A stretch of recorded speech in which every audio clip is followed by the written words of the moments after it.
So, starting off with a negative one, I'm sorry, but disappointment with the last few defeats. Disappointment, I think you've got to put things a wee bit into context.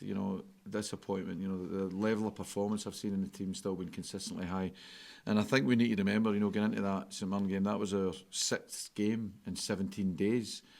5 of them been away from home, so, and after Sunday's game, that'll be our 7 and 21. And what I would say is in the last 11 games that we've played, we've had 9 away from home, and we've had 2 at home, which were against Celtic and Hearts. So I think taking all that into context and being the newly promoted club, I think the players and the staff need to take huge credit from getting through that really, really tough schedule of games. And we're now in a position where we can look forward. We've got through that period and we've got through it really well. I think I'm really pleased with the consistent level of form that I'm getting for the players. But we now kind of press the reset button a wee bit, if you like, and we've now got 10 games until the split. And 6 of them are at home, so it's very much looking forward now. How important is it to start getting back to the winning ways and getting points on the board? Yeah, it was only a week ago, where we beat Livingston and we drew with Aberdeen, both away from home. That's good performances. And obviously the 2 Hearts games, I thought the performance levels were fantastic against the team that are really clearly third in the league. And, I'm disappointed we should have won both games, I thought. But now we're back to, the most important games, the next game, and now we're back to being at home and against a good St Johnstone team, and we'll treat that one, with the utmost respect for our opponents, but one that we're really looking forward to getting back at home again, and we'll do all we can to win that. And what are you expecting from St Johnstone? A tough game, watched them against Hearts. I've seen the Hearts game, and I think what Craig's done in there is he's made them very hard to beat. He's made them organised, and I'm a huge admirer, great respect for Craig. I've worked with him, and you don't, in terms of longevity, you don't have 25 years in a game like Craig's had at the top level, unless you're really good at your job. So I expect Craig's team to be a really difficult opponent, and I know that we'll need to be our best to beat them. But hopefully, with us being at home and with the crowd the way they've been recently behind us, hopefully we can do all we can to put in a level of performance that would merit us getting the points. And if they beat you, they can leapfrog you on the table. Is that motivation the players can use on the pitch? I'm sure it'll be motivation for them. The motivation for us is that if we beat them, we go 3 points further up into the top 6. So whatever their motivation is, they can deal with that. Whatever our motivation is, I know what our motivation is. We've got internal objectives, and it's an opportunity we see for a game at home against a tough opponent. But if we were to maximise and take all 3 points, it would put us in a comfortable position. And remembering that it's the only SPFL game on this weekend, it's a real opportunity to steal a yard on others. And you speak there, obviously everyone would prefer to be in the cup, but playing this weekend, does that give the players a little bit more to keep going for the league? Listen, everything for a reason. I've said, I wanted to go on a cup run. Unfortunately, that wasn't to be, but if the sacrifice of going a cup run is getting a place further up the league, then so be it. Any team news? Yes, Ricky Lamy's back, Aaron Donnelly's back, Antonio Portales is back training on Monday. Dara Costello is back, so we're really a clean bill of health going into this one and really in a good state. And aside from the game, can we ask a little bit about the announcement today with the stadium? Yeah, again, just really fantastic news. Another bit of brilliant news for what is a progressive club and a club that's showing real ambition. That we've the planning applications in now for the stadium, and alongside that goes the plans for the training ground. And obviously with the ongoing partnership we've got with Burnley, there's a lot of exciting things happening at Dundee Football Club, and it's a good place to be, and it's an ambitious club. It matches my ambitions, and it's just good to be part of such a progressive organisation. Perfect, thanks Tony. I think, Tony, the fact that the SPFL and the SFA have both given glowing endorsements to the new stadium plans, that says a hell of a lot, doesn't it? It does, yeah. It shows everything's going in the right direction, and as I say, it's just another example of how progressive the club is, and going in hand in glove with that is the training ground and obviously the partnership that we have with Burnley. So it's exciting times, and it's great to get the backing from both bodies. And on the pitch, exciting times as well. I know you'd rather be several points clear in 6th place, but it is exciting between 6th and 10th. So much to play for, and a real incentive just to get some wins on the board, get some consistency that probably your overall play has deserved. Yeah, I would say that. I would definitely say that we probably haven't been getting the breaks that our play merits, I think. But when you come through a run of games like that, and remembering, and I need to keep reminded people, being the newly promoted team, I've done this before with 2 other clubs, and being the newly promoted team and they get through that schedule of games, 11 games when 9 are away from home and 2 are against Celtic and Hearts. That's tough, but huge credit to the players and the staff to get us in that position. And now, from now looking forward, we've hit the reset button and it's 10 games to the split and it's 6 at home. So very much looking forward to that and the challenge that it brings. And just looking at the partnership of Main and Mellon up top, you used that the other night. Didn't quite work out, but good experience for them. Is that a partnership that you can see really gelling and being productive going forward? Well, listen, I've got the kind of pleasure of having 5 strikers in that department. You know, I've got Curtis Main, Michael Mellon, as you say, Zach Robinson, Bakayoko, and Scott Tiffany. So, you know, there's real competition for places, and that's what I want. Any good football club, any successful football club has got competition from number 1 to number 9 and the substitute bench as well. And that you've highlighted there are 2 of 5 that I'm very lucky to have that choice, that whatever partnership I choose, you know, I rely on them and I hope that they'll get me that result. But again, it's all about competition for places, and that's going to be the same all over the pitch. Great, thanks. But because of the postponements earlier in the season, it has given you this 7 games in 21 days that you had to deal with, which for any team it has to be really difficult from there. But you're coming out the other side of it now. Do you feel that the positivity of playing basically 1 game after the other with very little gaps can be better utilised, obviously, when you go back to playing lesser games with things that you can do on the training pitch and using the time there? Absolutely, that's one thing we've really missed. You know, we're very big on, and I always say it when I speak with you guys about the amount of preparation we put into games. We really haven't had that preparation. You know, it's been game, recover, game. And listen, that's fine if you're a team that's in Europe and you've got the squad to deal with that. You're robust enough.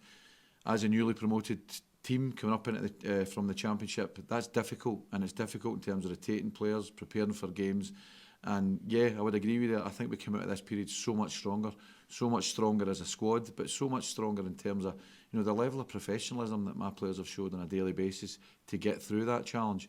Now they've got a chance to, you know, really learn from that, because you need to remember it's a really young group. They're still learning their trade, and I think we'll be much stronger for that. And I look forward to, you know, seeing the results of that as we go through the season. And the table currently is sitting so tight, as I say, from 10th to 6th, it's 4 points or 3 points. It's a tiny amount, obviously, in that gap. Does that make it difficult for the players to play under, knowing that one slip up could fire them down the table, but, you know, on the other hand, one positive result can fire them up? I think it's all just about momentum, you know, and now that we can go back, as you said, now that we can go back to real top preparation for each game, you know, you'll take each game in its merit. You know, we won't get, one thing about this club and this group of players, we won't get ahead of ourselves. We know we need to remind ourselves that we're the newly promoted club. So our main objective is to make sure we regain that SPFL status. Then we move on from that, you know, if we're successful in doing that. But, you know, they're a very grounded bunch, and we realise that, you know, every other club at the moment are in the position that, yes, if you win games you jump, if you lose them you go back down. But we're very much in the kind of old school of, you know, game by game. And I know it's cliche, but the most important game's your next game, and that one's St Johnstone at home, and we'll treat that with the absolute respect it deserves, and we'll do everything we can in terms of preparation to be ready to win that match. You mentioned St Johnstone there. Craig Levine, you've said you worked with before. Have you played against them as a manager? Not played, but competed against them as a manager with your team? Yeah, various teams. You know, I remember even way back, you know, when Craig was, and that's Craig must have been managing now for over 25 years, I think. You know, when he was managing Hearts with Peter Houston, again, I've got great respect for. You know, at that time they were splitting the old firm. You know, I was at Falkirk at the time, we played against them. And various times, you know, when I was with Derek at St Johnstone or Aberdeen, yeah, we've played against them on right few occasions. Craig actually came down for a wee period when we were at Bristol City as well. So I've got the highest regard for Craig, and he's a good friend, you know, and he's somebody that, as I say, his longevity in a game, it speaks volumes, you know, and the fact that he's 25 years, it might be more than that, on his managerial career. Maybe his beard suggests that, but you know, he's where he is now, and he's performing at the top level, and he's doing really well since he's went in at St Johnstone. So I'm really looking forward to seeing him. You know, I'd regard him as a friend. I really look forward to seeing him on Sunday. But as he knows and as I know, once the ball starts rolling and the whistle gets blown, it's all action. And I'm wanting Dundee to get 3 points, and he'll be wanting St Johnstone to get 3 points. Well, Lyle, obviously a bad night at the office in Paisley the other night. What do you? I'm sure you've been over it a few times. What do you need to do to put that right on Sunday? I think we just need to put it behind us. Obviously, it was quite clear it wasn't our night. Things just weren't falling for us, and that was just the way it was. But I think we just need to focus on Sunday. It's a big game, obviously.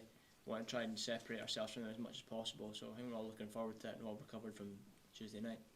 Obviously, there have been quite a lot of positive performances. Unfortunately, that wasn't one of them.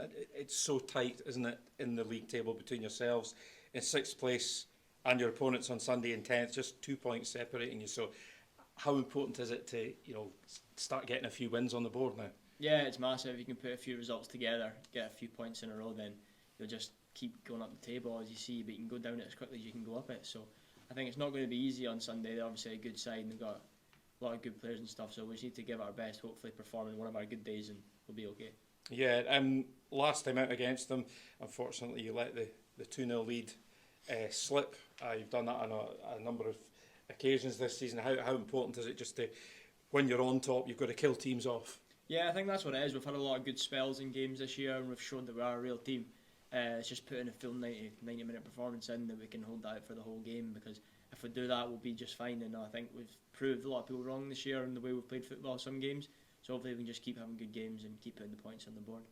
And obviously it's a Sunday afternoon clash, a Tayside derby. Does that make it a little bit more tasty? Does that add a bit more spice to it? A wee bit. I'm not too sure if it's the biggest derby in the world or even in Dundee, but hopefully it should be good. Not even the biggest derby in Dundee, that's a good one. But getting the points is what really matters. Yeah, it doesn't matter who we're playing, regardless of who we had on Sunday, we'd be wanting to go and get 3 points, so nothing changes there. Our approach isn't going to change. Hopefully the fans can get right behind us from the start. We can go get 3 points. Brilliant, thanks. You mentioned the fans there. Obviously, this is a postponed game from January. What's the message to the fans who are ready to go then and will be ready to go now? I think we've built quite a good relationship with the fans this year because they've seen the effort that we're putting in and we're competing against the best teams in the league. So I think they're right behind us, and hopefully they can bring that energy on Sunday and we can go out and give them all we can on the pitch. And obviously, being the newly promoted team, you've kind of proved a lot of people wrong with your positioning in the table. How much motivation is that? Yeah, it's a lot. I think a lot of people's expectations about us have changed. Obviously, the first expectation was from the fans, how can we survive? And I think obviously we've not totally done that yet, but we're looking towards doing that. So hopefully we can just keep building and aim for the top 6, hopefully. And what are you expecting from St Johnstone on the pitch? Well, it's been a while since we've played them, to be honest. I think it was the start of the year we played them since. Obviously, it's a postponed game, so I'm not too sure what to expect. But you know they'll be well organised and they've got an experienced manager, experienced players, so you know it'll be a hard game, but hopefully we can get the better of them. The announcement this morning that planning permission has been submitted for the new stadium up at Kingsway, how much does that show the players of the massive sort of intent and positivity that is around the club at the moment because of things like that? Yeah, I think the club's going in a good direction, obviously, and at the end of the day, it all comes down to how we do on the pitch. So obviously, if we can keep putting results together and keep getting the fans involved, then they'll be more excited to get into the new stadium, and hopefully it does go ahead. And looking at some of the decisions recently that have kind of gone against Dundee, there's been VAR decisions where you have benefited from, and there's other ones where you've not benefited from, and other ones where other teams have benefited from. Does that at all kind of frustrate players sometimes when things seem to continually be against yourselves, obviously, when it comes to things like VAR decisions? Yeah, definitely, but at the end of the day, it's got to change at some point, hopefully. So VAR obviously has its critics, and you can see why, because it's so inconsistent, but we just need to get on with it on the pitch and hopefully not let it impact us too much. And looking at things from a personal point of view, you must be very happy how things are going this season with yourself, with performances on the park, with chipping in with goals and things like that. How has it been for you this season? It's been difficult at times. It's been some ups and downs and taken me a while to get started, but I'm kind of starting to find my feet again, so hopefully I can just keep building on the performances I'm putting in just now and keep adding goals to my game and ultimately help the team win games and go up the table. And involvement with the Scotland under-21s, is that something that you look forward to? Yeah, I really enjoy going away in the Scotland camps. I think it's grown my confidence. It's kind of got me to know new people and going different places. So I really enjoyed it, playing with good players every week, or well, every time we go away. So it's been really good, and I do look forward to going away, yeah.